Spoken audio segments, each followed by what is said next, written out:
Está acabando de configurarse. Perfecto. Listo. Hugo, Julia, César, ¿cómo están? Buenas, Bienvenidos. ya estoy. Perdón por el atraso, pero justo terminé un asunto que tenía. Muchas No, gracias. gracias por aceptar la invitación. Les comento, estamos en este momento ya en vivo a través de la plataforma de YouTube Live. Estamos justamente aquí con la presencia de el doctor César Pazimiño, genetista.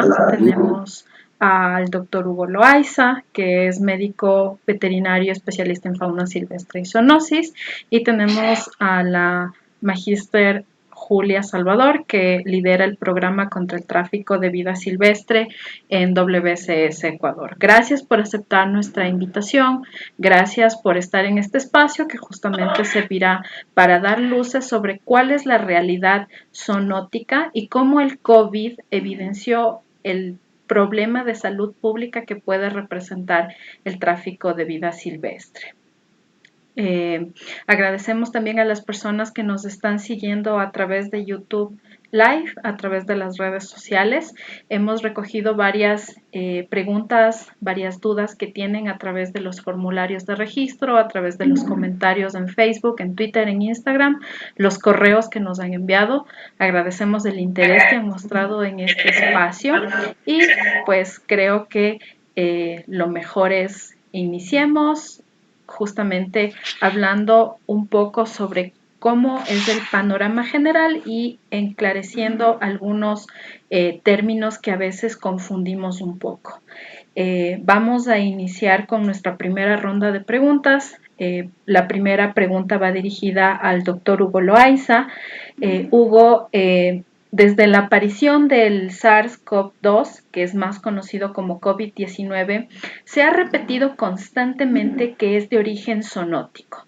Sin embargo, este término no siempre parece estar claro y creemos que es fundamental que se establezca un concepto sobre el mismo. Doctor, por favor, explíquenos qué es la zoonosis. ¿Qué tal? Buenos días, gracias por la invitación. Aquí apoyé un poquito con algo visual por la cuestión de las conexiones, que me ha tocado de repente que se pierde un poco la comunicación. Y pues para entrar en materia un poco, es la zoonosis, básicamente son enfermedades infecciosas generalmente que van a transmitirse de una forma natural de los animales al ser humano. Tenemos por ahí también algún otro término y la gente confunde el hecho de un término llamado antropozoonosis, que ahí es donde el ser humano transmite generalmente hacia los animales. Pero básicamente ese es, o a eso conlleva la zoonosis. Ahora un poquito para entrar en detalle con esto, básicamente vamos a encontrar que los principales van a ser generalmente virus, bacterias, parásitos, y en menor grado vamos a tener hongos, son los que causan la zoonosis. Curiosamente, o una realidad que tenemos, es que la vida silvestre siempre va a estar relacionado, la zoonosis en su mayoría va a estar relacionado con reservorios de fauna silvestre. Siempre, esto va a variar conforme a las zonas geográficas nada más del planeta, pero siempre normalmente va a haber un reservorio de vida silvestre. Normalmente, todas las zoonosis están relacionados, los patógenos que están relacionados en esto, el 60% de las zoonosis están relacionadas a los ejemplares animales, y en los últimos años se han llevado el 75% de ellas, se han dado, o tienen un origen, las enfermedades tienen un origen animal.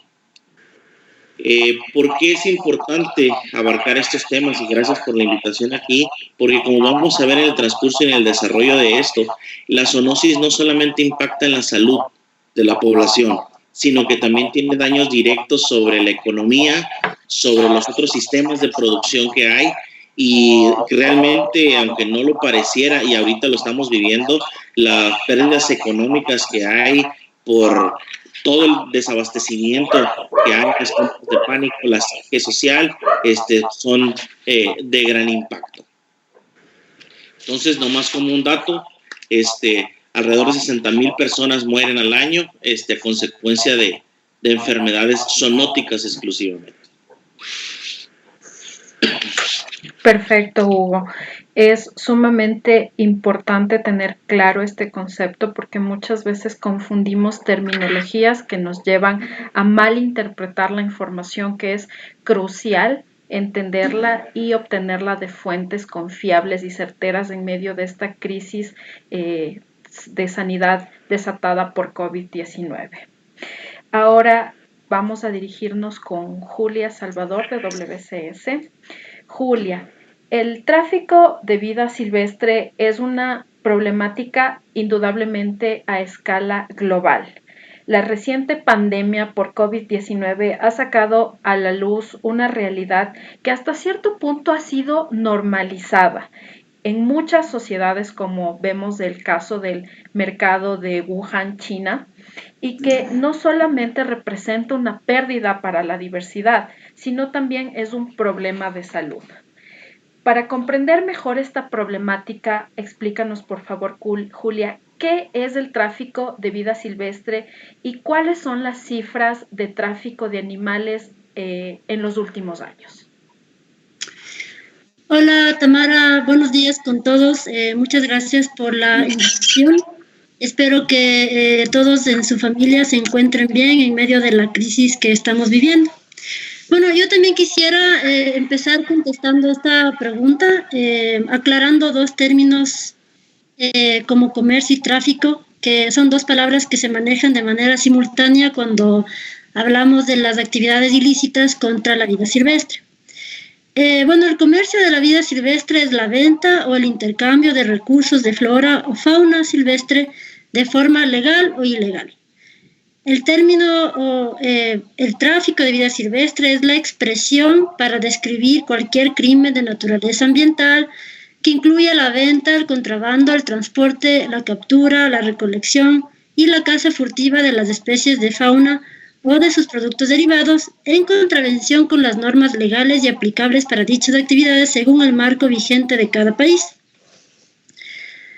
A nivel global, la fauna silvestre es objeto de comercio por múltiples razones.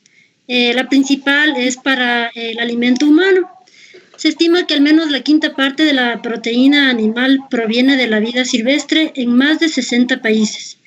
Y que la carne de monte aún continúa siendo la primera fuente de proteína animal para los pueblos de los bosques tropicales.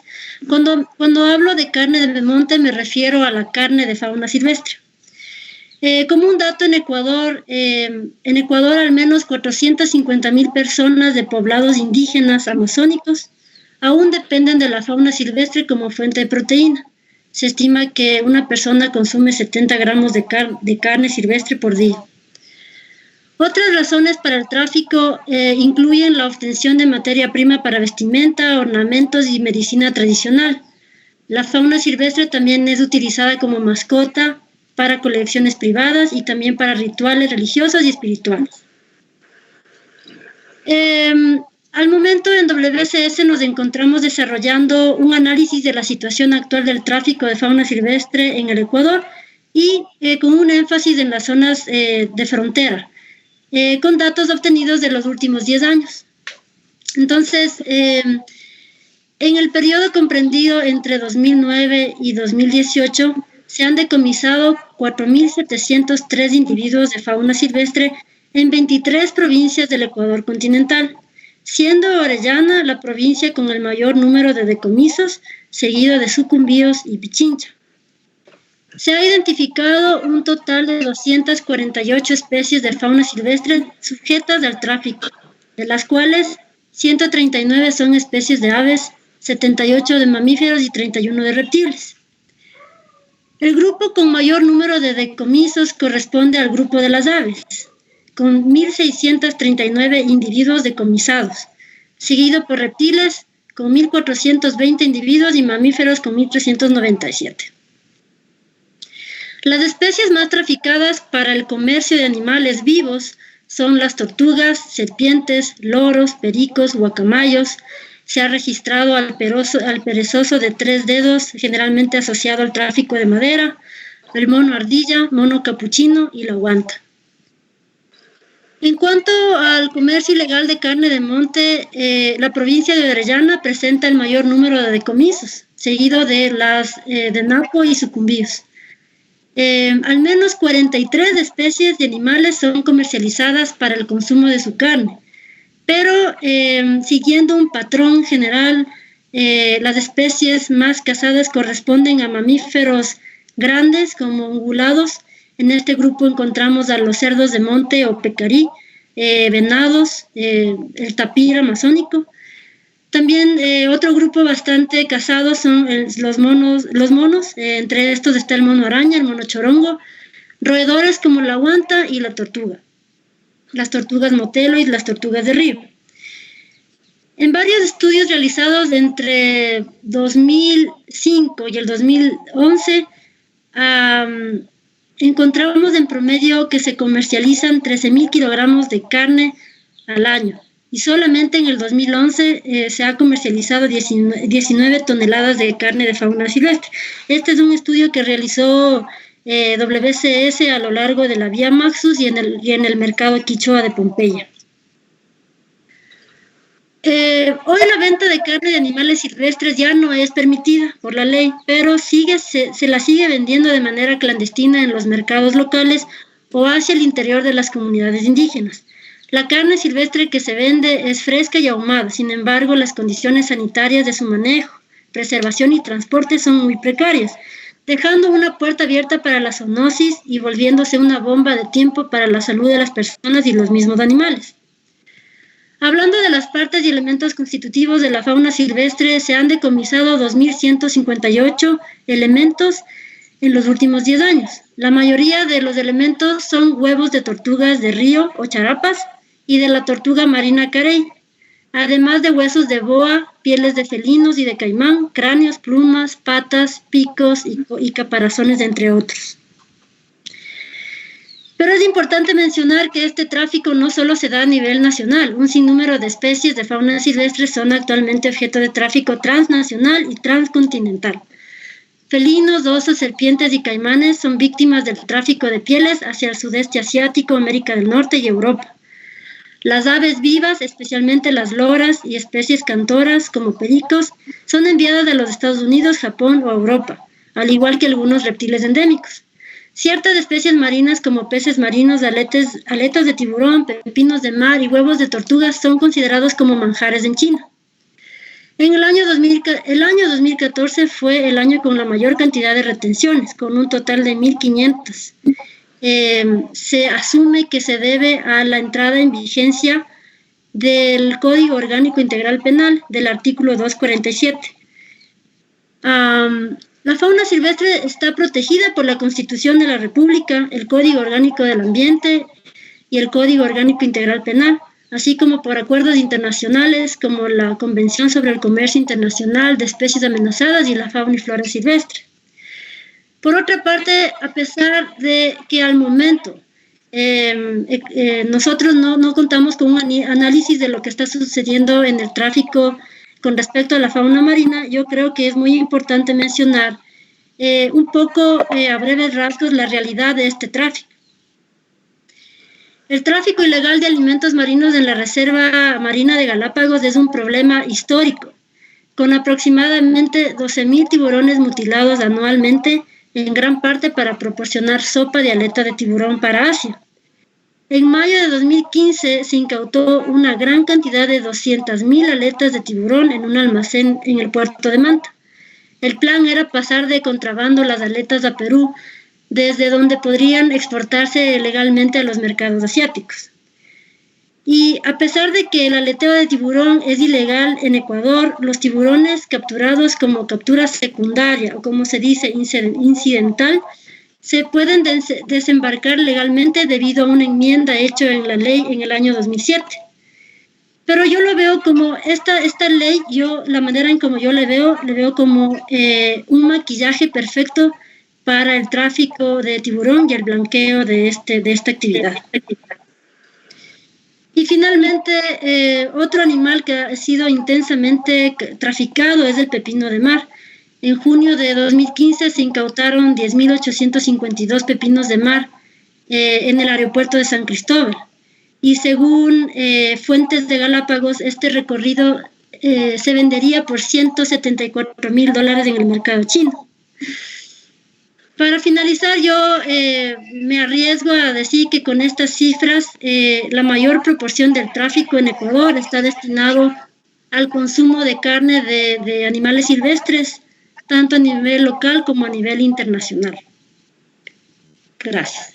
Gracias, Julia. Es en realidad datos alarmantes los que son proporcionados a través de este extenuante trabajo que hace WCS Ecuador. Muchas veces creemos que estas cifras no son reales, creemos que la comercialización, la sustracción de este tipo de fauna se realiza, pero en escala pequeña, pero en realidad vemos que no, son cifras sumamente alarmantes que nos hacen un llamado para justamente entender por qué se da esto y de esa forma podamos proteger y hacer cumplir las reglas, las leyes que actualmente se encuentran implementadas por los diferentes organismos de gobierno. Ahora vamos a darle el paso al doctor César Pazimiño. César, ahora que ya comprendimos mejor el concepto de zoonosis, que tenemos clara cuál es la realidad del tráfico y del comercio de fauna silvestre, se ha declarado al COVID-19 como una pandemia mundial. Desde su aparición y los primeros reportes de contagio en China, actualmente hay reportes en 193 países. Adicionalmente, se han realizado análisis genéticos que revelan que las cepas del virus han mutado con rapidez, difiriendo en gran medida de la cepa original originada en Wuhan, China. Doctor, por favor, explíquenos, ¿cómo es que los virus pueden diseminarse con tal rapidez y por qué mutan con tanta facilidad? Hola, bueno, voy a compartir una pantalla que tengo aquí y espero poder lograrlo. Sí, aquí está. Muy bien. Aquí ya, no sé si ahí ya tenemos la imagen. Está cargando. Está cargando, bueno, sí. Mencionan el tema de justamente del tráfico de especies. Pienso que una de las cuestiones que estamos aquejados en este momento es justamente el tema de lo exótico.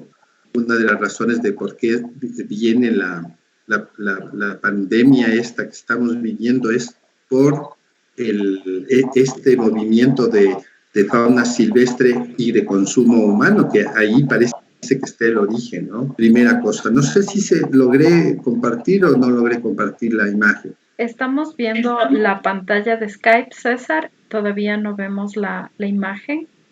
Y no veo porque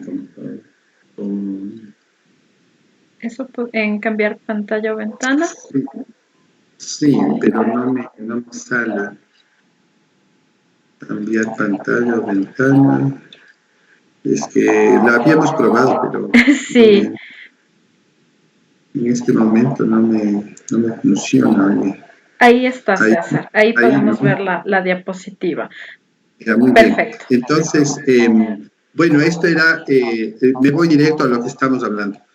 El origen ya sabemos que de este virus es en algún patógeno que puede estar por ahí en la naturaleza. De hecho, los virus anteriores se ha visto que venían de los animales silvestres también. Entonces necesitamos, ustedes ven aquí un reservorio, una puerta de salida de este virus a través de las vías, de alguna vía, en este caso la vía respiratoria, la transmisión por la tos o las gotitas que tenemos de saliva, la puerta de entrada a vías aéreas nuevas del nuevo huésped y aquí la reproducción del virus para volver a hacerse patógeno. Entonces es un ciclo en que necesitan en definitiva dos cosas. El virus por sí mismo no puede vivir, necesita un huésped, por tanto necesitas el virus y el huésped. Eso primera cosa. Aquí hay, en esta imagen ustedes pueden ver que hay una interesante formulación de cómo vino. Se piensa que podrían haber sido los murciélagos los que fueron los responsables de transmitir a un vector intermedio, que podrían ser las serpientes incluso, y que estos son los que originan este nuevo virus en los humanos, que tiene un montón de manifestaciones. De esto quería simplemente mostrarles que para que el virus entre, y esto me sirve un poco para explicar otra cosa que voy a hablar luego, para que el virus entre, que es de este coso redondo con estas patitas, tiene que unirse a la célula unas cosas que se llaman receptores. Si yo tengo estos receptores, el virus se me pega a la célula, a las células del pulmón. Si no tengo estos receptores que están aquí en color azul aquí abajo, no se me pega el virus. Entonces, una de las cuestiones que podríamos decir es que si por alguna mutación, tanto del virus como de los individuos, no tengo estos receptores, no me enfermo, y eso ya se demostró que en el virus del HIV, que había individuos que no eran enfermos. Entonces se calcula que un 20% de las poblaciones podrían tener estas mutaciones y ser inmunes de manera natural, es decir, desde siempre. Esta es la forma de contagio que ya está probada, que es a través de las gotitas de saliva en la tos y entra por la nariz. Y aquí abajo ustedes ven los tamaños, las posibilidades de transmisión, ¿no es cierto?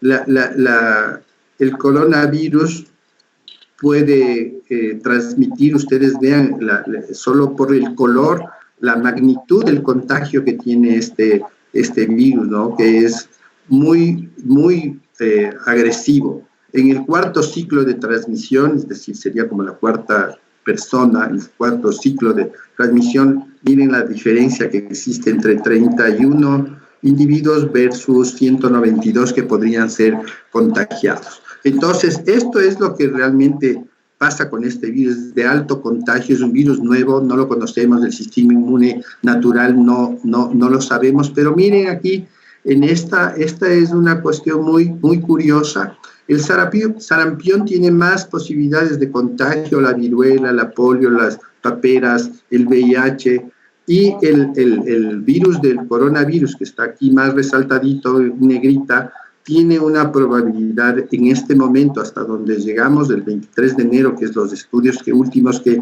he tenido acceso sobre este particular, estamos en 1,4. Ahora parece que es más, se ha llegado a 3% en el Ecuador y a un 6.8% en Italia.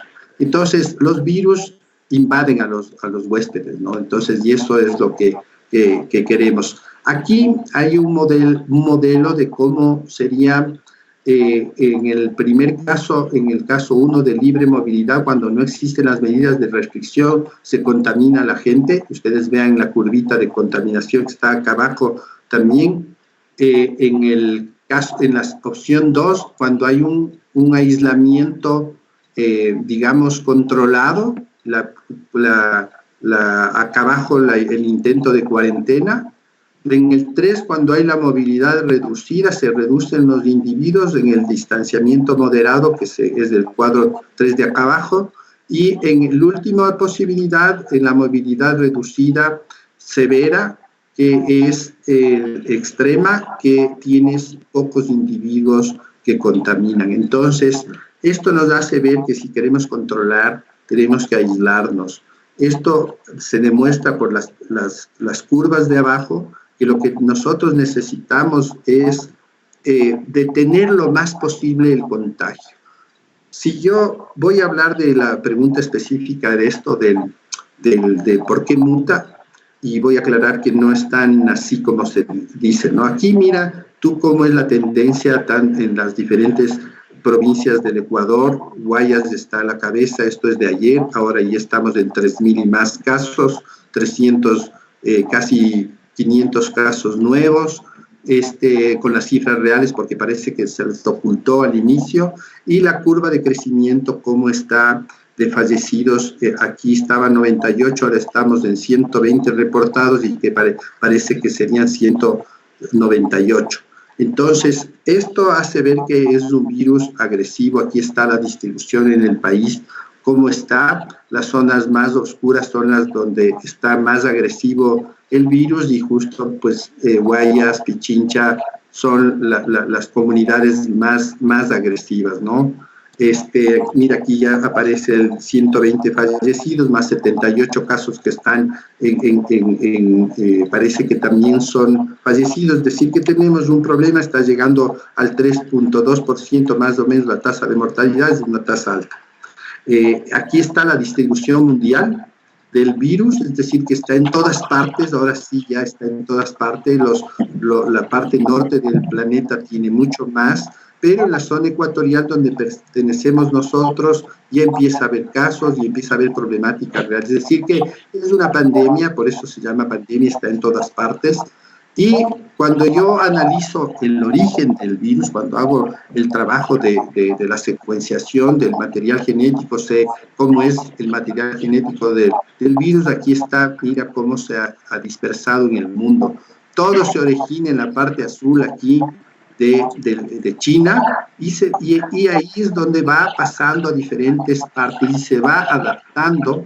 Hay 4 tipos de coronavirus, parece que los dos que están circulando son el alfa y el beta, y parece que el que llegó al Ecuador, si ustedes ven acá el Ecuador, viene exactamente de la parte esta del norte. Fue un turista de Holanda que vino y es el primer caso quiteño el que se secuenció el material genético y se ve que viene de esta cepa china. Es decir, que todos los virus en este momento tenemos vienen de China con algún tipo de cambio muy somero que no representa una nueva cepa, es la misma cepa, la cepa beta, la que está invadiendo el mundo. Mira, aquí está cómo viene de China hacia la parte del Reino Unido, Holanda, y viene al Ecuador el primero de Quito. El primero de España parece que viene vía Italia, que al final es el mismo virus. Si tú ves de España, es el mismo tipo de virus que está relacionado a China, ¿no? Entonces, esto nos hace ver, si nosotros vemos a qué pertenecemos, este es un árbol genealógico del virus, dendrograma se llama, y tú ves que aquí tenemos cómo se ha ido distribuyendo el virus, y mira, este virus que venía aquí de Ecuador, Quito, aquí en la partecita hacia abajo, y tenemos que al final viene para acá, a la parte más azul, que todos son parientes del mismo virus chino. Entonces, este virus todavía no ha cambiado, pese a que se ha demostrado que existen más o menos unos 17 cambios del material genético, pero que no representan cambios de la cepa del virus. Es la misma cepa que va a ir adaptándose a las personas y va a ir afectando a las personas. Para terminar esta primera pregunta, me llamó mucho la atención, mira esta publicación del 1 de abril sobre cómo los coronavirus podrían infectar los gatos, pero no los perros más que los gatos, ¿no? Y el artículo habla de que las gallinas, los patos, los cerdos parece que no transmiten la enfermedad. Entonces, esto me llamó la atención, ya que estamos hablando de zoonosis y de posibilidades de contagio. No está reportado del contagio de humanos hacia los animales, pero este reporte habla de la posibilidad del coronavirus se contagie entre los animales. Y si se contagia entre los animales y sabemos del origen que es silvestre, pues si convivimos con animales podría ser una causa de contagio hacia los humanos. Hasta aquí mi exposición en esta parte. No sé si ahí podemos retomar ya la llamada. Sí, César, solamente sería que le desactive la opción de compartir pantalla y estamos perfectos ahí con la primera ronda de preguntas. La opción de compartir pantalla. Estamos fregados. Bueno, son cosas que pasan. Exactamente. Bueno. Entonces, o sea que al final, mira, no hay una evidencia de que sean virus nuevos. Todos vienen de China, son parientes y las mutaciones que tenemos no son realmente importantes como para decir que eso es una cepa nueva. Muchas gracias, César. Sumamente importante aclarecer este tema de cuál es el origen del virus, cómo ha sido transportado, cuál es la realidad que estamos viviendo en Ecuador, cuáles son las curvas de contagio, los modelos de cuarentenas y pues muchas gracias, César, por aclarecernos esto. Antes de continuar con Hugo, pues les comento César, Julia, Hugo, tenemos varias personas que nos están escribiendo por el chat en vivo, tenemos gente que se ha conectado desde Cajamarca, Perú, desde Lima, Perú, Bogotá, Colombia, Barranquilla, Colombia, Wisconsin, Chicago, Montreal en Canadá y en Ecuador tenemos gente que nos saluda desde Manabí, desde Loja, desde Quito y pues sumamente todos ratifican que es una temática muy interesante y que lo que ustedes están abordando en este momento justamente está ayudándoles a comprender mucho mejor cuál es la situación actual. Regresamos con Hugo. Hugo, las enfermedades zoonóticas definitivamente no son algo nuevo. Sabemos, como bien ya lo mencionaste, que existen especies silvestres que son portadoras o vectores de virus, bacterias y patógenos en general, que al entrar en contacto con seres humanos pueden llegar a transmitir enfermedades. Doctor, por favor, explícanos cómo se da esta transmisión desde un animal hacia un ser humano. Hugo, ¿está tu audio? Ahí está, perfecto. Bien, básicamente la zoonosis, hay diferentes términos utilizados en este rubro, pero básicamente se va a transmitir de formas muy principales. La primera de ellas sería por contacto directo, es decir, que nosotros estemos en contacto con los animales de una forma directa, que sean nuestras mascotas. En el caso del tráfico, como se está dando todo este auge de, como bien mencionaban los doctores, el tener fauna silvestre como mascota, el que siga siendo el tráfico de especies de uno de los principales negocios ilícitos, y que se vayan los medios de cómo se mueven en las ciudades. Esta es una de las formas como más fácilmente podemos contagiarnos de una enfermedad, directamente con los animales.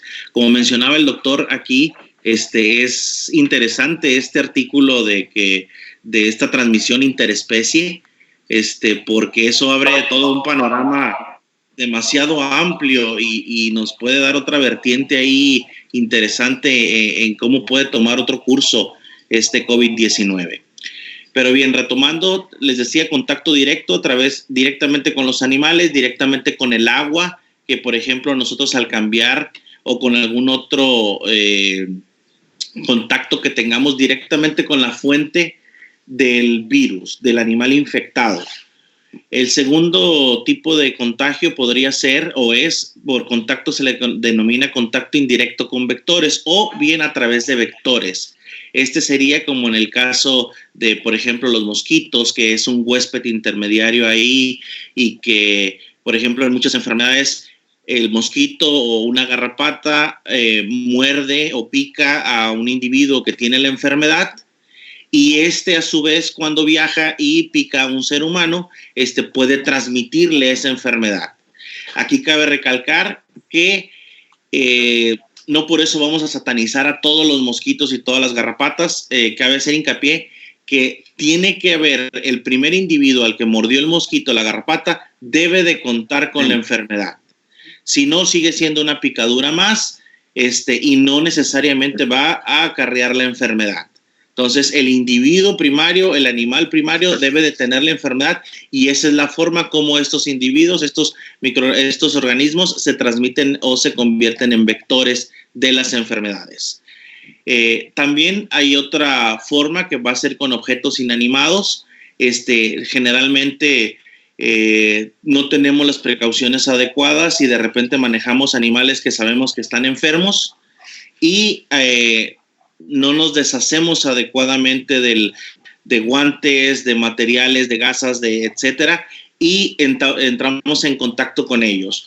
Un fenómeno que se está dando mucho, no necesariamente con el COVID, pero sí con enfermedades zoonóticas, es el uso, por ejemplo, de los teléfonos celulares. ¿Por qué? Porque prácticamente no nos queremos perder y queremos capturar las mejores imágenes de lo que estamos haciendo. Y los que trabajamos con fauna silvestre o con animales en general, difícilmente vamos a traer el celular con una protección especial para que nos logre aislar. Entonces, ¿qué pasa con esto? Que a la hora de tomar las fotos, a la hora de las famosas selfies, estamos agarrando nuestro aparato celular y ahí nosotros también hay partículas de microorganismos que una vez que ya nos deshicimos adecuadamente del cadáver, que una vez que ya dimos los tratamientos adecuados, una vez que ya incluso vamos hacia casa, agarramos el teléfono y esa es una de las formas como también se está dando contagios de enfermedades zoonóticas. Entonces debemos de poner atención también en eso. Y básicamente todo redunda alrededor de la higiene. Entonces, ¿qué es lo que pasa en estos rubros o cómo podríamos incluso nosotros prevenir este tipo de contagios? Es básicamente higiene. Higiene es lo que más debemos de tomar en cuenta. En muchas ocasiones no necesitamos instrumentos o sustancias tan tecnificadas. Con el simple hecho de agua y jabón puede eliminar a muchos padecimientos zoonóticos. Con el simple uso de regresar al cloro en diluciones adecuadas puede eliminar a múltiples organismos patógenos también. Y muy importante, ciertas medidas de inocuidad. ¿Qué es esto? Que, por ejemplo, tengamos siempre la certeza de que no comamos, no estemos bebiendo o fumando en lugares de trabajo donde los que trabajamos con animales, o en casa también el famoso fenómeno de los perrijos o de las mascotas que están en contacto, incluso fauna silvestre que ya se mantienen como mascotas y que, por ejemplo, ya se articula al convivio familiar como un integrante más.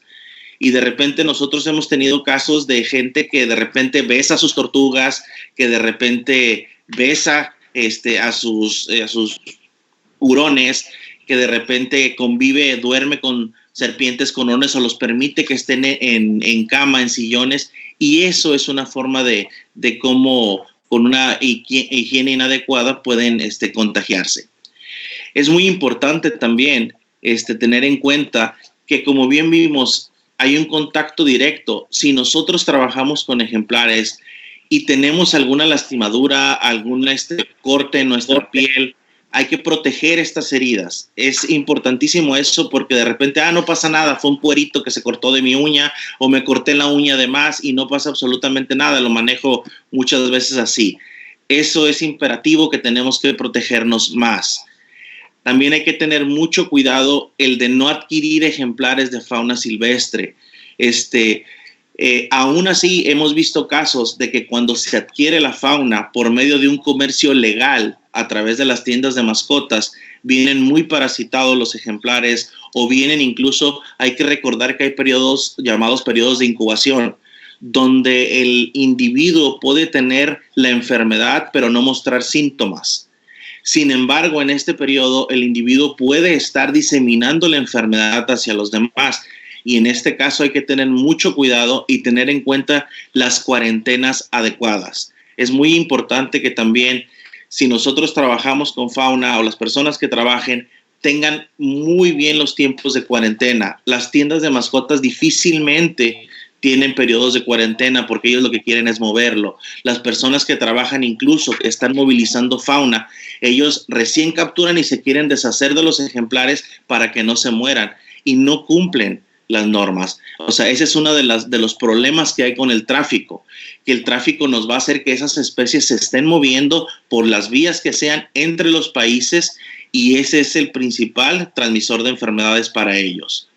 Entonces, bien, recalcar de que no tengamos contacto sin un equipo adecuado de fluidos o de animales de fauna silvestre, no manejar ejemplares, perdón, sin el equipo adecuado, y si tenemos alguna lastimadura, incluso si nosotros tenemos o estamos cursando una enfermedad, una gripa, un problema gastroentérico, hay que tener mucho cuidado, porque recordemos que nuestro sistema inmunológico puede estar comprometido y podemos ser presa más fácil de este tipo de enfermedades.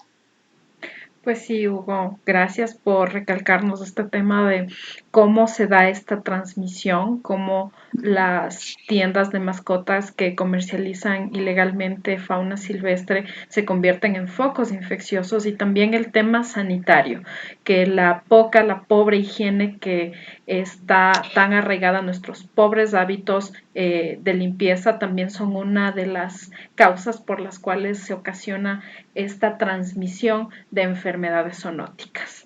Ahora, recalcar también una cosa, Tamara, si me permites. Aquí, si bien ahorita es el tema COVID-19, pero hay que tomar en cuenta también que las mascotas, sobre todo las domésticas, debemos de llevar un adecuado calendario de medicina preventiva.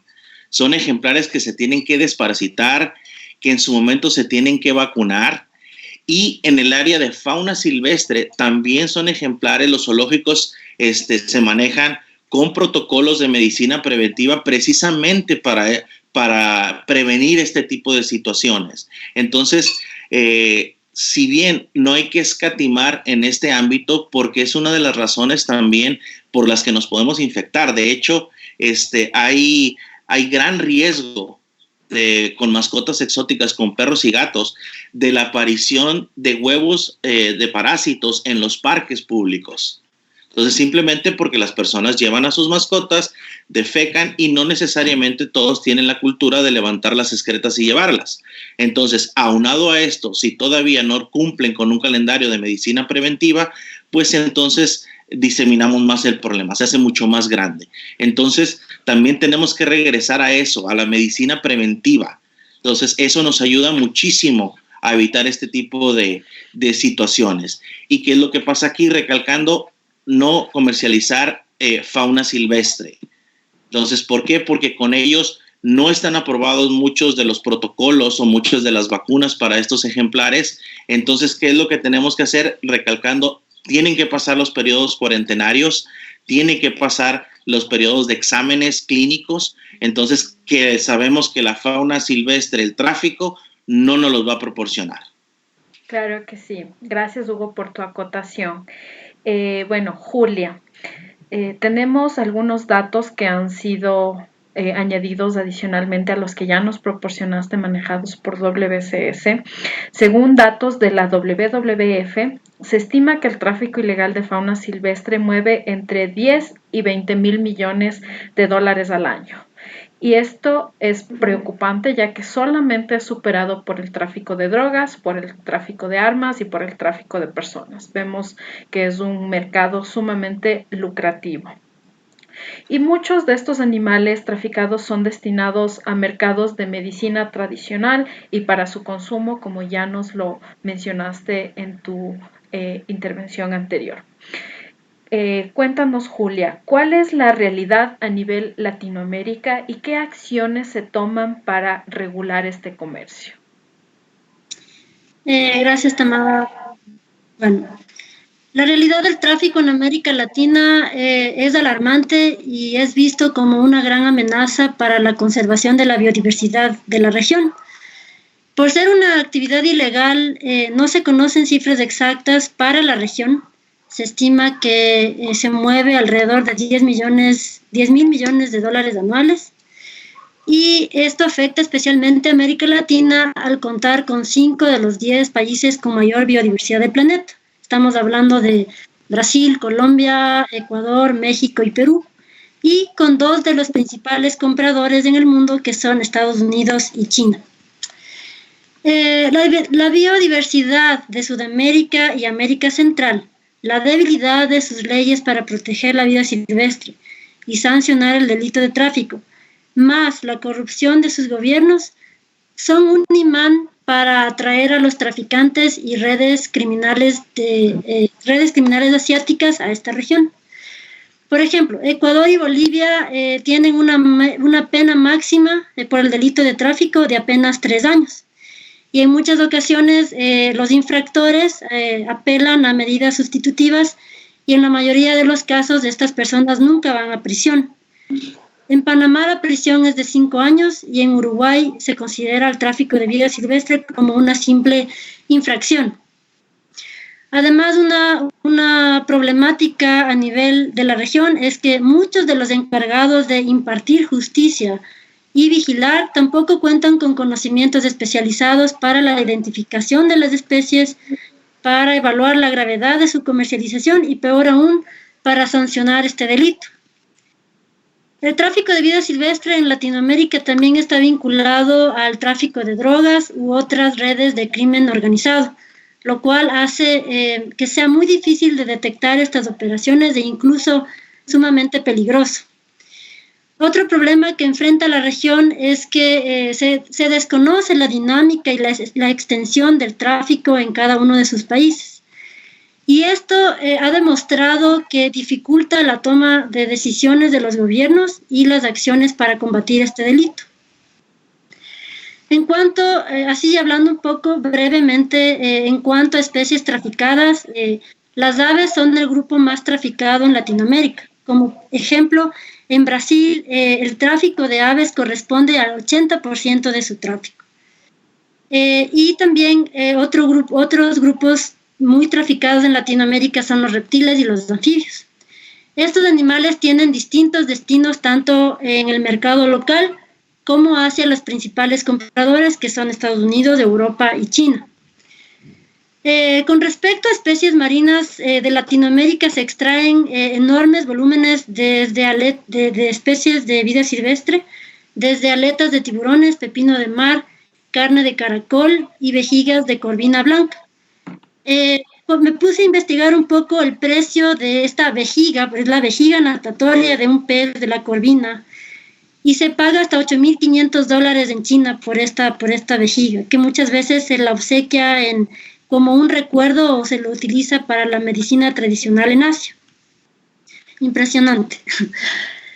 Y hablando un poco sobre la especie emblemática de la región, el jaguar, hoy se encuentra fuertemente amenazada por las mafias que trafican sus colmillos para comercializarlos en Asia. Y se ha visto que el tráfico de estas partes es una alternativa o un reemplazo a las partes del tigre.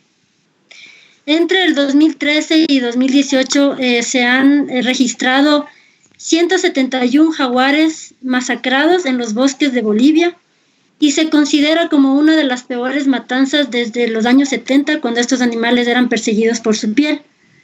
Hasta la fecha se han incautado un total de 684 colmillos de jaguar, todos ellos extraídos del bosque de Bolivia. Desde que comenzó esta caza furtiva, las poblaciones de jaguar en Bolivia ha disminuido en un 30%. Ya se tiene indicios de que este tráfico se está extendiendo también a Perú y al momento desconocemos la situación en el Ecuador, pero estamos investigando al respecto. Estos son solo unos pocos ejemplos de la realidad del tráfico que enfrenta América Latina. La demanda asiática de especies procedentes de Latinoamérica es causa de preocupación y el crecimiento de la demanda internacional es hoy más evidente que en décadas pasadas. Eso con respecto a la realidad que enfrenta América Latina. Y para responder un poco qué acciones se están tomando para combatir este comercio, hablaré desde el punto de vista de las acciones en las que WCS se encuentra apoyando a los gobiernos de cada país y de las actividades que nos encontramos implementando a nivel regional con el objetivo de combatir el tráfico ilegal de fauna silvestre. Desde el 2017, WCS viene trabajando de manera conjunta con el Ministerio del Ambiente, la Policía y la Fiscalía, apoyando en distintas acciones, desde el fortalecimiento de capacidades en diversos temas relacionados a la problemática de tráfico, como manejo y primeros auxilios de la fauna silvestre, manejo de la normativa ambiental y penal, hasta la implementación de acciones para cumplir los compromisos binacionales con el fin de controlar el tráfico de fauna silvestre en las zonas de integración fronteriza de Ecuador y Colombia y Ecuador y Perú.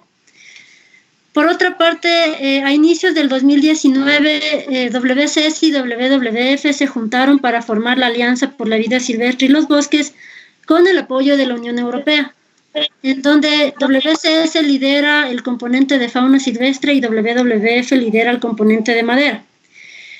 Esta alianza tiene como objetivo entender las dinámicas de tráfico ilegal de vida silvestre y madera en la región, desarrollar mecanismos de colaboración entre la sociedad civil y las agencias gubernamentales para mejorar la aplicación de la ley y los sistemas de control y vigilancia para hacer frente al tráfico ilegal de fauna silvestre y madera, además de informar e involucrar a los aliados de la sociedad civil en el apoyo a las acciones de las autoridades para combatir los actos ilegales del comercio de vida silvestre y madera. En este sentido, uno de los logros más importantes del año 2019 fue posicionar el tema de tráfico de vida silvestre al más alto nivel en la Conferencia de Alto Nivel de las Américas que se desarrolló en Lima. A esta conferencia asistieron 30 países y culminó con un llamado urgente de combatir el tráfico de vida silvestre como un delito grave. 20 de estas naciones, incluida Ecuador, firmaron la Declaración de Lima, un acuerdo que contiene 21 acciones para luchar contra esta actividad ilegal. En cuanto a la amenaza de tráfico del jaguar, las autoridades de Ecuador, Perú, Bolivia, Paraguay, Argentina y Costa Rica firmaron un manifiesto regional proclamando al jaguar como el emblema de lucha contra el tráfico ilegal de vida silvestre, acordando el fortalecimiento de las capacidades de control y de las normativas legales, así como la urgencia de conformar una red latinoamericana con participación de las autoridades ambientales, policía, aduanas, fiscales. Por otro lado, otro logro importante fue durante la COP-CITES, donde se aprobaron nuevas medidas sobre el comercio ilegal de jaguar y sus partes, propuestas por Costa Rica, México y Perú, con el apoyo de los insumos de Bolivia y Guatemala.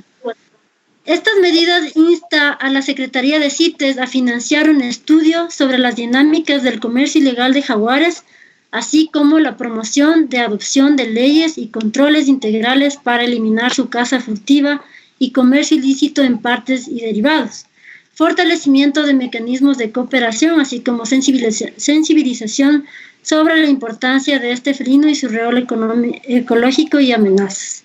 Estos entre las actividades principales que nos encontramos desarrollando. Pues sí, Julia, es un avance sumamente importante el que ha realizado WCS en conjunto con otras organizaciones como WWF, las instituciones como nosotros, como Vivarium de Quito, recibimos también animales producto del tráfico de vida silvestre.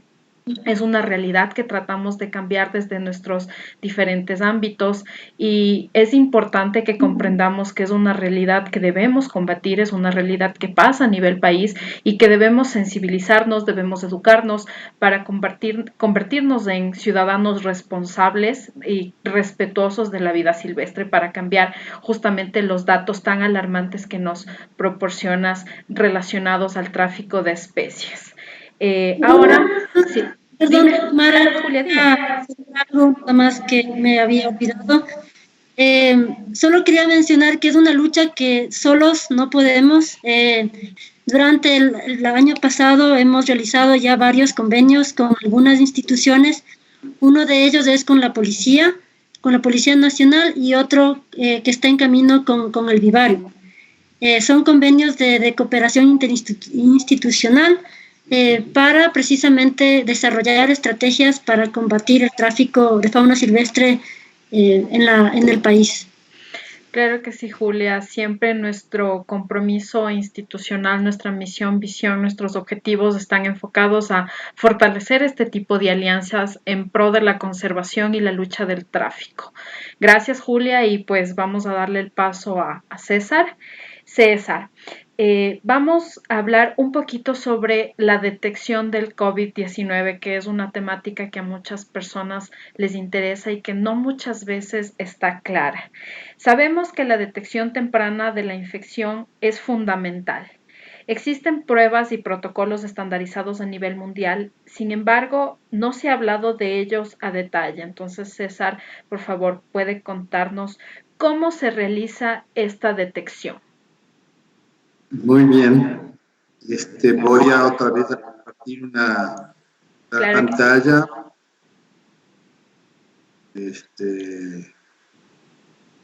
Ahí estamos. Todavía no se ve.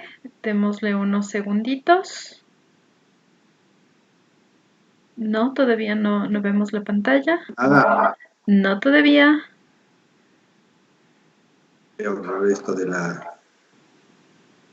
Bueno, son cosas que pasan, tranquilo. Ahí. Muy bien. Ahí empezamos a ver. ¿Sí? Perfecto. ¿Ya? ¿Sí?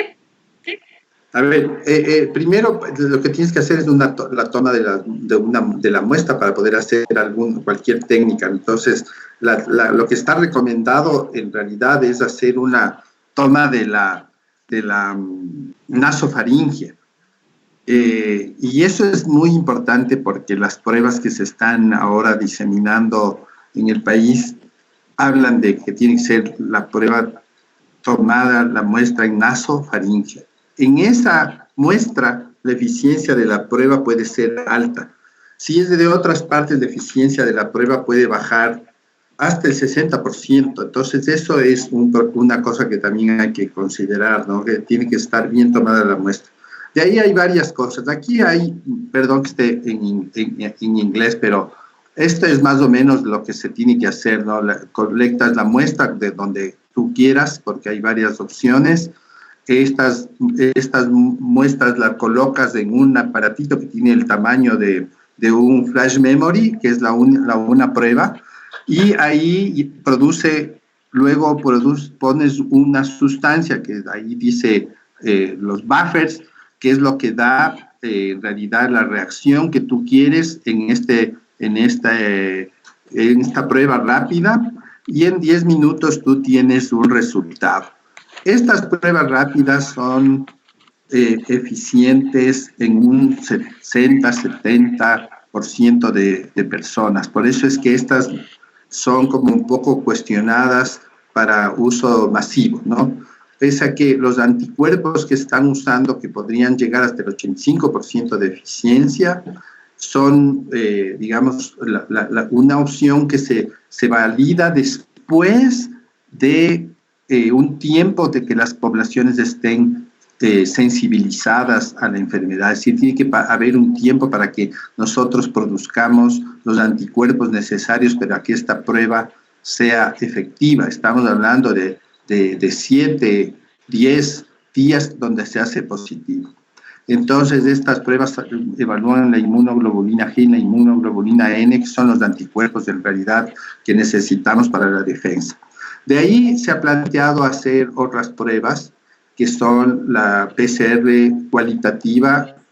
En esta muestra tú o tienes o no tienes del virus y punto. Tienes o no tienes. Esta prueba, ustedes ven aquí, es aquí todas las líneas de estas amarillitas del recuadro son las muestras de todos los individuos, y las positivas muestran unas señales en la parte de arriba, ¿no? Entonces simplemente te dice, ¿tiene o no tiene el virus? Este es el aparato que se usa, es un termociclador que en realidad lo que hace es copiar, o sea, clonar el ARN viral que tiene que ser transformado a ADN para poder trabajar. Entonces, esta es una de las pruebas que se tiene que extender. Es más lenta que la que voy a presentar luego, pero es bastante eficiente. Y luego vienen las pruebas, antes eran las cuantitativas, ahora vienen las cuantitativas que te miden. Aquí está mal, tiene que decir cuantitativa, te tiene que medir la cantidad de virus que tienes. Entonces tú tienes una serie de kits donde haces las pruebas, tienes un software que te dice, aquí está usted lo que está analizando, estos son los aparatos completos, el termociclador que se llama, y el software que te ayuda. ¿Qué estás evaluando en estas pruebas de cantidad de material genético? estás a unos genes. ¿Cuáles? Estos que están aquí, el ERP, el E y el N, el CIB5 y una parte de una secuencia del virus que no es informativa, que se llama el intrón, un intrón que se usa.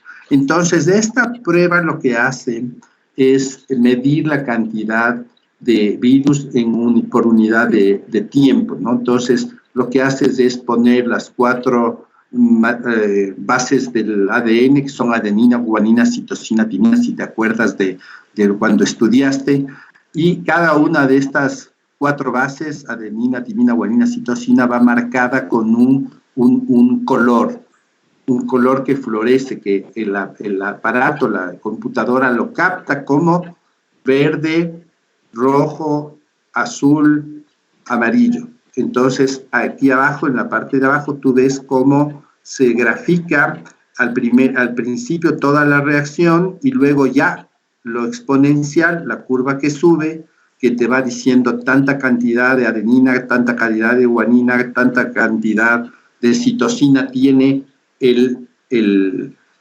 la muestra que tú estás presentando. Esta es una prueba muy específica, muy sensible, pero tiene que estar tomada bien la muestra. Si la muestra no está tomada, no te va a salir positivo. En uno de la información última que tengo, por ejemplo, en un laboratorio X que toma 1500 muestras, tiene unas más o menos un 4% de pruebas, digamos, positivas con pacientes que no tienen sintomatología y casi un 60% de pruebas positivas, pero hay un 40% de que son pruebas negativas, incluso con sospecha de la enfermedad. Eso podría ser porque no están bien tomadas las muestras y la calidad de la muestra, la calidad de la reacción va a disminuir. Es decir, para que me salga bien tengo que tener el ARN del virus.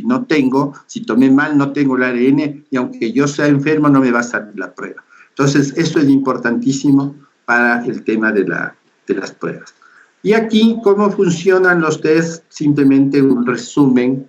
Tengo acá arriba el virus, le saco su material genético, como no puedo analizar directo, tengo que hacer una copia de doble cadena que se llama, a una copia en ADN copia, y una vez que tengo el ADN copia en el paso 2, pues hago la reacción, ¿no es cierto? Esta reacción significa abrir las cadenas del ADN, hacer los tiempos de amplificación, de copia, de clonación, como quieras llamarle, de la muestra, y luego evaluar si eres positivo o no eres positivo para esta muestra.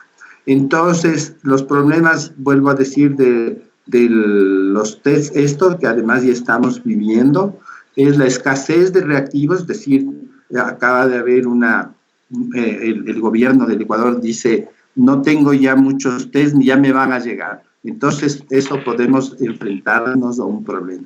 Los test son lentos, algunos menos, otros más, pero al menos los laboratorios, por la cantidad de muestras, te están demorando 24 horas de entrar. Y tengo la posibilidad de falsos positivos o falsos negativos. Podría ser como puede haber un error del trabajo, de la propia máquina, que te salga positivo, eso es esperable, y que no seas positivo. O al revés, que siendo positivo te salga negativo. Entonces, eso es el tema. Y lo que queremos como para futuro de estas pruebas, y eso es lo que se está desarrollando, lastimosamente aquí el tema de investigación nacional está bien descuidado, casi nulo.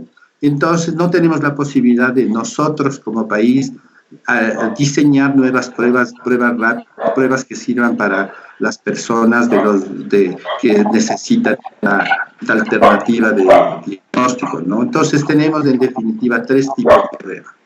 Las pruebas rápidas que miden globulinas, que esperas demasiados días, 7, 8, 10 días a que seas positiva. Una prueba de PCR de cualidad, es decir, tengo o no tengo.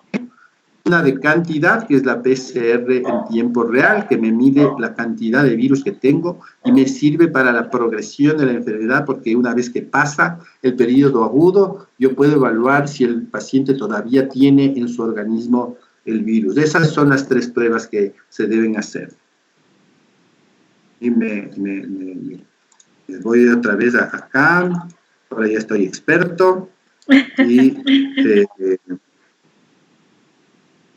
entonces, pero aparece pues aquí. De compartir. Eso. Entonces, ahí están las pruebas. Muchas gracias, César. Sumamente importante comprender cómo se realiza este proceso de detección, por qué es importante tomar todas estas medidas, todas estas precauciones para que las pruebas se realicen adecuadamente, y también recalcar que hay escasez en realidad, y hay poca inversión en investigación, y en este momento estamos justamente evidenciando eso, y justamente la llamada es a eso, hacer mayor inversión en investigación, en salud pública, recursos que muchas veces son destinados para rubros que no son esenciales, pues deben ser destinados para que investigadores como César puedan realizar pruebas y determinar justamente mecanismos más rápidos y dar una pronta solución a estas problemáticas que estamos evidenciando en medio de esta crisis sanitaria. Muchísimas gracias, César. Solo quisiera decir algo de esto que tú dices, y es que, a ver, 2 cosas. El primero, esta técnica se usa para lo que sea, puedes usar en animales también, de todo tipo, domésticos o silvestres, para saber si tienen el virus o no, o cualquier otro tipo de virus. Y la otra cuestión es sobre el tema de investigación, que todo lo que estamos hablando, incluso de tráfico de vida silvestre, todo lo que es rescate de especies, todo lo que es entender qué está pasando con las especies, se basa mucho en estas técnicas moleculares. Pese a que estamos hablando de especies raras también, por ejemplo, nosotros hemos hecho estudios con tapires, con sapos, tenemos un proyecto con cóndores, porque pensamos que como hay tan pocos cóndores, todos son parientes, y al ser parientes van a desaparecer por lo homogéneo de su material genético. Pensamos que los tigrillos, ya que hablaban de tigrillos de la costa, son diferentes a los tigrillos del oriente, y que aunque sean digamos, primos, pero tenemos que descubrir que son primos. ¿Y eso cómo? A través de pruebas moleculares. Claro que sí, César, sumamente importante esta aclaración que haces. Al fin y al cabo, ese es el objetivo de este webinar, recalcar que son enfoques multidisciplinarios, que trabajamos en conjunto, y pues que los avances que logramos son justamente por incorporar dentro de nuestros equipos de trabajo a profesionales que tienen diferentes perfiles. Es indispensable que biólogos, genetistas, microbiólogos, biotecnólogos, veterinarios, sociólogos amplíen sus enfoques, pues para realizar estos trabajos desde un enfoque más multidisciplinario. Ahora, pues veo que nos han dejado muchísimas preguntas en nuestro chat de YouTube Live. Vamos a estar respondiendo algunas con César, con Hugo, con Julia al finalizar. Por cuestión de tiempo no vamos a poder responder todas, pero ahí pues comprometeré a los doctores para que nos ayuden respondiendo las preguntas, y las estaremos publicando a través de nuestros canales. Para regresar a nuestra última ronda de preguntas, pues quisiera regresar con Hugo. Hugo, ¿nos escuchas? Hugo, ¿estás por ahí? Sí, Tamara, aquí estamos todavía. Perfecto, Hugo, te escuchamos, pero no te vemos todavía.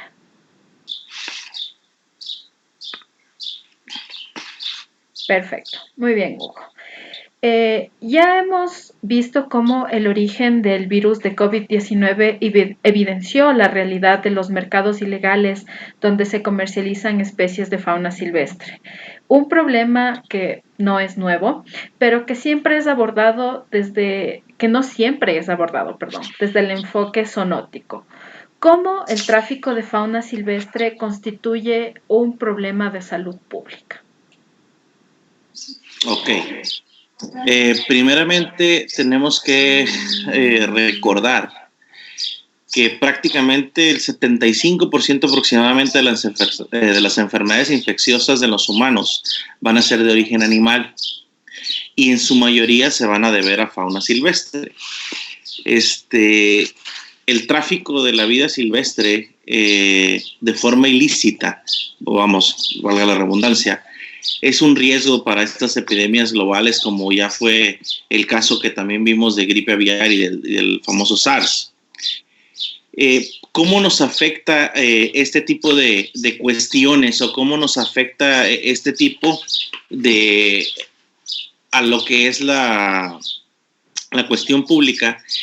Es que al haber estos casos, al haber esta interacción de fauna silvestre con animales, uno dijera, bueno, es fauna silvestre nada más, ellos están un poco, pues allá están en la selva, en los desiertos, en estos lugares, no nos afecta tanto, o lo que pase con ellos si se enferman y se mueren, pero tiene un impacto cuando ya están pasando situaciones como esta, cuando ya tenemos enfermedades zoonóticas, cuando ya tenemos, como en este caso, pandemias, porque entonces sí nos empieza a afectar al bolsillo. ¿En qué aspecto nos pueden ocasionar, en qué caso de brotes? Uno, que nos afecta por el mayor contagio que hay de personas. Esto se va a repercutir en gasto de medicinas, en costos hospitalarios, en más infraestructura, que es algo que estamos viviendo ahorita los diferentes países, que no tenemos las instalaciones, la capacidad adecuada para poder satisfacer las necesidades si se enfermaran en masa, y de ahí nace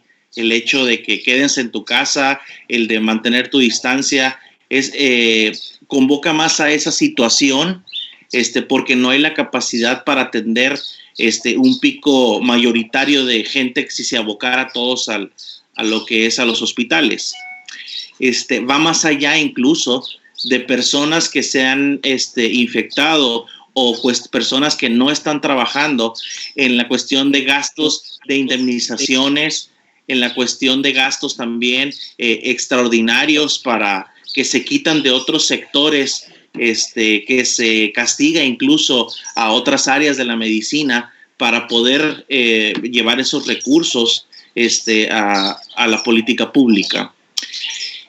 Tenemos también impactos en la cuestión de la ganadería, por ejemplo, porque al no estar gente trabajando, al ser enfermedades que van a afectar a este rubro poblacional también, se ve mermado los sistemas inmunitorios y baja el consumo y el mantener este tipo de ejemplares. Nos afecta también por la cuestión internacional a nivel de fronteras. Nosotros ahorita tenemos prácticamente fronteras casi cerradas, no hay aduanas. Entonces, las escaseces que hay de guantes, la escasez que hay de cubrebocas, la escasez de que hay equipo médico no suficiente para los hospitales simplemente, el alza de los precios que tenemos también, se ve afectado. Y a final de cuentas todo esto es un círculo vicioso. ¿Por qué? Porque al haberse desarrollado de esta forma, al haber estado trabajando de cómo se manejan este tipo de enfermedades zoonóticas y en esta pandemia, nos va desgastando y desgasta a todas las iniciativas, a todos los órdenes públicos, sobre todo en este caso, por los desabastos, por la desinformación que hay, y esto además crea una psicosis, crea un factor que es de estrés, lo cual hay más inmunosupresión, lo cual hay un desconocimiento total de las acciones que está tomando la gente, y al final de cuentas redunda en una psicosis.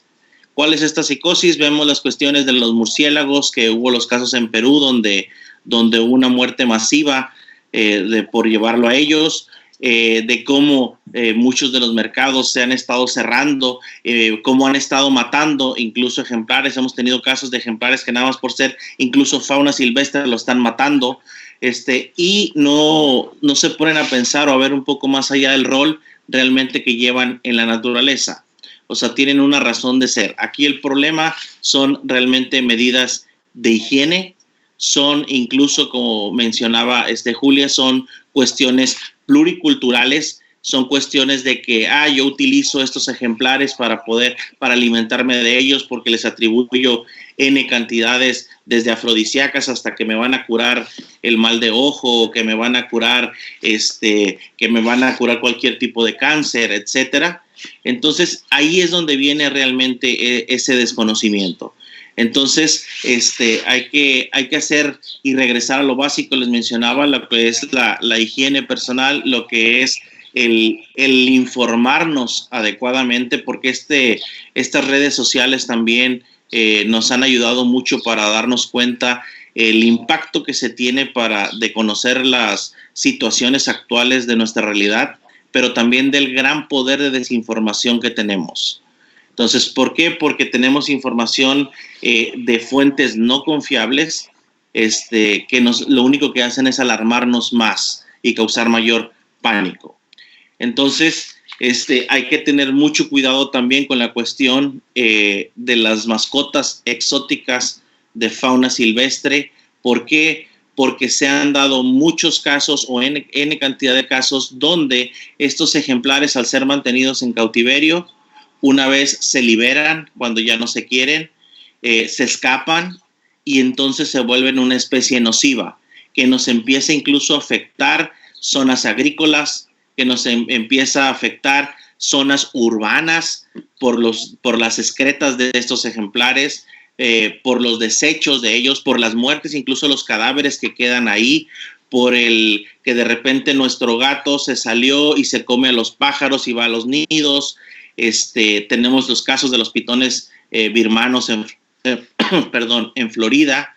Tenemos el caso de la cotorra argentina, por ejemplo, en diferentes países, donde son un serio problema. Entonces, hay que tener mucho cuidado y hacer un poquito también de conciencia que el hecho de tener una mascota exótica es un compromiso mayor que incluso una mascota doméstica, por lo que puede acarrear todo esto y por el impacto real que puede tener en los diferentes niveles, no nada más a nivel como lo vemos aquí económico, porque me requiere más cuidados, sino también porque está implícita la salud. Y entonces yo voy a gastar más incluso en poderme atender de una enfermedad que a lo mejor está mal diagnosticada porque no es común, y que puedo ser incluso el diseminador, como es una de las hipótesis en este caso del COVID. Claro que sí, Hugo, y justamente abordaste algo que es fundamental, que lo que es las especies invasoras. En Ecuador se han realizado pocos estudios sobre cuál es el impacto ambiental que realmente han generado varias especies. Desde hace algunos años atrás era común ver en pet shops tortugas Trachemis scripta, que son las tortugas de orejas rojas, de orejas amarillas, naranjas, californianas. Tuvimos también casos de ajolotes, Ambistomas mexicanum, que fueron comercializados por mucho tiempo como mascotas. En muchos casos, centros de manejo, centros zoológicos, centros de tenencia, pues recibimos varios ejemplares de este tipo, pero no sabemos en realidad cuántos de estos fueron liberados en ecosistemas tan delicados como los que tenemos en Ecuador y que se han convertido en un verdadero problema. Y en otros casos también tenemos a los caracoles africanos, tenemos a las llamadas ranas toro, que realmente se han constituido en un problema medioambiental. Julia. Incluso, me permite. Claro, sí, Hugo. Eso es las tortugas, por ejemplo, aquí, las que mencionabas de oreja roja y todas las semiacuáticas, tienen una bacteria llamada salmonela y que es flora normal de estos ejemplares. Pero ¿qué es lo que pasa? En ambiente natural están en su hábitat donde la concentración no llega a ser suficiente para ser dañina. Y cuando ya las tenemos en casa, en un estanque, en una pecera, un recipiente, entonces ellas defecan y sabemos que sus hábitos defecan y consumen, generalmente se alimentan en el mismo espacio. Entonces hay una concentración mayor de salmonela en esos lugares. Y al estar en contacto y volver a la misma, no tener la adecuada higiene para la limpieza, ahí es donde se vuelve zoonótico para el ser humano. Entonces ahí es donde realmente vienen la mayoría de los problemas, por primeramente desconocimiento y por mala higiene. Volvemos a lo mismo. Aquí las teorías ahorita que se han llevado y lo que pasó de este virus en los mercados que se estaba llevando a cabo, la higiene era prácticamente nula. Y convivían y coexistían muchos animales de diferentes especies de fauna silvestre donde se tenían hacinados. Entonces, los niveles de estrés, los niveles de enfermedades, es muy alto. Entonces, hay que entender que muchas de las enfermedades zoonóticas y los virus tienen una alta capacidad de replicación. Entonces, es de ahí que pueden tener incluso o tienen una gran capacidad de mutación, precisamente por estas interacciones donde netamente y en su mayoría el hombre somos los que estamos siendo los causantes de estas situaciones. Claro que sí, Hugo. Muchas gracias por tu acotación. Julia, lo tocaste también antes, el tema de que en países como en Ecuador, la comercialización de fauna silvestre es parte de la economía de muchas familias de escasos recursos económicos en diferentes regiones del país. Este conflicto socioambiental es sumamente complejo de tratar y aún más complejo de erradicar. Desde la experiencia en tu rol en WCS, ¿qué alternativas existen para cambiar esta realidad? Bueno, como tú lo has dicho, es una realidad muy complicada y de hecho también es muy complicado responder esta pregunta, ya que creo yo que tiene mucho que ver con el aporte económico que el gobierno pueda dar o apoyar para el desarrollo de iniciativas o emprendimientos que permitan a las poblaciones amazónicas manejar de manera sostenible sus recursos y al mismo tiempo generar un ingreso económico. Lo que yo he podido percatar a lo largo de mi tiempo trabajando en la Amazonía, he visto que existen emprendimientos de producción de productos alimenticios, por ejemplo, chocolate, el café, producción artesanal de origen amazónico. Sin embargo, estos productos no son de buena calidad. Entonces, por lo tanto, no son competitivos en el mercado y no generan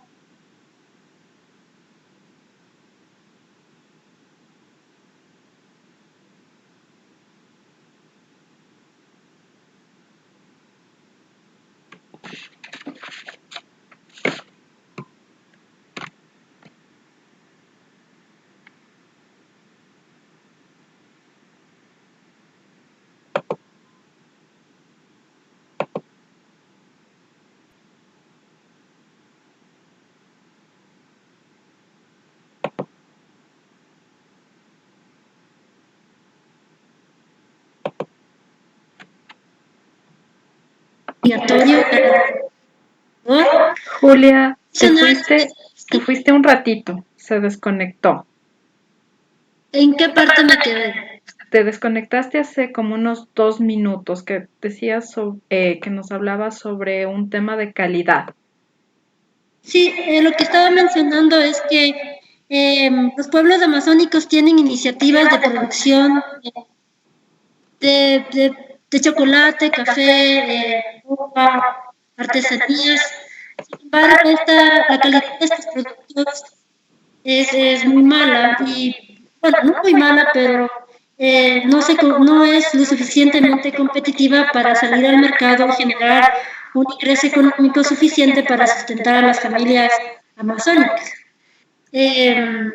También he visto que, no sé si todavía existe esta práctica, pero hace algunos años la Universidad de San Francisco daba becas a jóvenes de comunidades indígenas con el fin de que obtengan una preparación más técnica, ¿no? Creo que es necesario continuar con esta práctica e incluso debería ser obligatorio para las universidades del Ecuador proporcionar becas para que los jóvenes de las comunidades indígenas puedan prepararse y de esta manera retornar a sus comunidades para brindar su conocimiento y desarrollar proyectos o iniciativas lucrativas para sus comunidades que estén acorde a su realidad, cosmovisión y necesidades. Por otra parte, WCS ha venido trabajando desde hace ya muchos años con las comunidades indígenas del río Napo, generando, entre muchos otros proyectos, alternativas de proteína a través de la crianza de peces nativos como la cachama y pollos de engorde en un ambiente controlado, con el fin de generar alternativas de proteína y además de un ingreso económico y de esta manera disminuir la sobreexplotación de la fauna silvestre. Sin embargo, implementar estas nuevas actividades en la vida de la gente de estos pueblos es una tarea difícil, ya que estos pueblos han consumido por generaciones los productos y animales del bosque como parte de su cultura y cosmovisión. Otra de las alternativas que yo he visto que se están dando en la región amazónica mucho es el turismo comunitario. Algunas de las comunidades cuentan con ayuda de organizaciones nacionales, otras con ayuda de organizaciones extranjeras, otras no tienen apoyo total. Y un claro ejemplo de una comunidad amazónica que ha logrado sacar adelante su proyecto de turismo comunitario es la comunidad de Indiyama. Y los resultados son evidentes, pues hace algún tiempo coloqué unas cámaras trampa en su territorio y además en el territorio de otras comunidades vecinas y pudimos observar que se pueden registrar con mayor frecuencia animales que son raros, como el perro de monte, el jaguar, entre otras especies, ¿verdad? Por otra parte, WCS, bueno, me olvidaba aquí de mencionar algo importante y es que no todas las estrategias se pueden replicar. O sea, el hecho de que el ecoturismo funcione en la comunidad de Indiyama no quiere decir que en la comunidad de al lado puede funcionar por más que sean personas de la misma etnia y que compartan las mismas costumbres. Entonces, es súper complicado trabajar en este sector. Otra actividad que ha venido desarrollando WCS por muchos años es el monitoreo de tortugas charapa. Y como parte de este monitoreo, algunas comunidades del río Napo se juntaron a esta iniciativa de apadrinar tortugas charapas bebé. Bueno, primero las crían, hacen una colecta de los huevos en las playas, las crían y una vez que estas eclosionan son liberadas. Y el proyecto consistía en que estas tortugas eran apadrinadas por los turistas. Creo que, no recuerdo muy bien, pero creo que se pagaba un valor de $5 por cada tortuguita que tú querías liberar. Entonces el turista iba a la reserva, pagaba por el apadrinamiento de estas tortuguitas y luego iban y las liberaban en el río Napo. Este ha sido un programa muy exitoso. Estas comunidades aún continúan por sí solas llevando a cabo estas actividades y ha generado un ingreso económico para esta gente. Muchas gracias, Julia. Antes de continuar con César, parece que tenemos un problema de conexión, entonces les voy a pedir unos minutitos en lo que verificamos eso antes de darle el paso a César.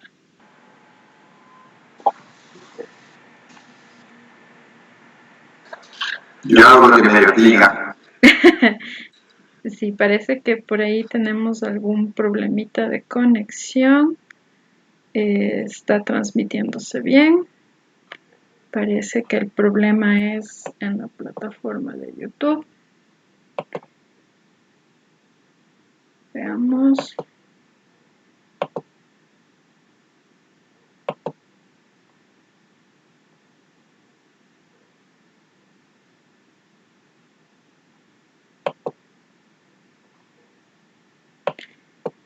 Sí, aparentemente es un problema en YouTube. Estamos arreglando para continuar. Sí, parece que es algo del canal. Sí, estoy verificando en este momento porque parece que sí, que hay un un problema en la conexión con YouTube.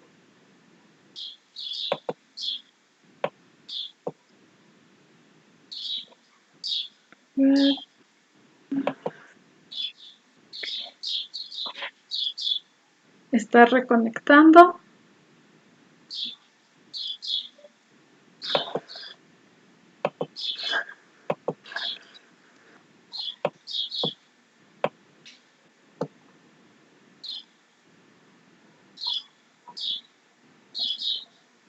Veamos.